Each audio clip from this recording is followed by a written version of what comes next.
Aku rasa kan sekarang masa aku padat betul tau. Setiap hari aku jadual aku lah. Pergi kerja, balik kerja, ambil anak. Sampai rumah dah dekat pukul 7. Sekarang aku pening, aku tak tahu macam mana aku nak susun jadual lari aku. Sekarang aku bukan sengaja nak skip tau, tapi tak ada masa. Dah sampai dekat pukul 7, siap-siap nak solat maghrib, nak solat isyak. Lepas isyak dah 9 lebih. Kadang makan pun tak sempat. Tu yang makan malam tu. Ui, makan malam ni sedap lah. Tapi masalah dia satu je, tengok perut. Macam ni lah hasil dia. Selalu sangat makan malam kan. So malam ni aku curi masa. Aku curi masa, start run sikit lah.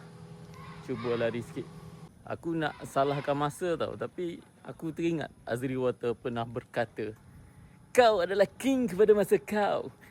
Kau tak ada masa, kepala otak kau. So kali ni aku cuba susun masa, insyaAllah. Lepas ni kita cuba konsisten lah. Biar at least ada lah setengah jam sehari ke kan. At least aku cuba.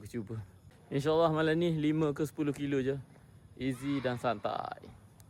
Aku ni kalau boleh lari, aku nak lari seorang je. Tak nak pun jumpa dengan manusia-manusia hebat. Tapi nak buat macam mana kalau dah jodoh tengok. Nampak macam slow tau. Tu pace 3 tu. Ha? Tak boleh. Ni pace Kenya ni.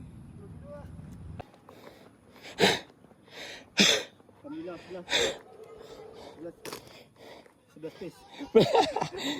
28 km minit.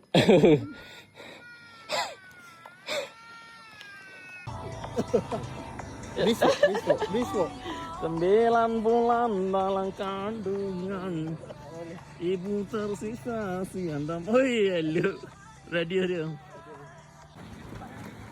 Gosak santai. Habis. Malam ni habis. Seorang 42. Seorang 30, boom. Pesa basikal. BMX. Paling santai. Pesa basikal. Siap bawa anak kau. Tapi pace 9 je. Buat apa lah tu? Merayap.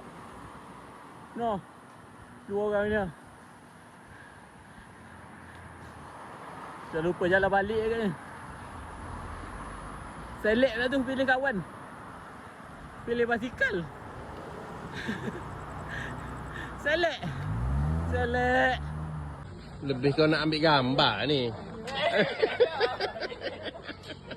Tambah kaki.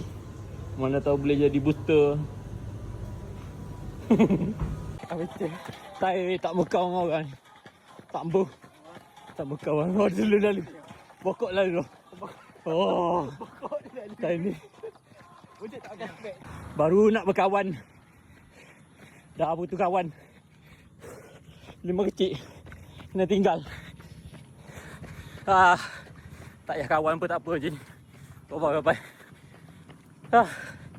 Alhamdulillah malam ni. Cakap tadi nak turun 5 ke 10 kilo kan. Tapi rezeki terlebih 5 kilo.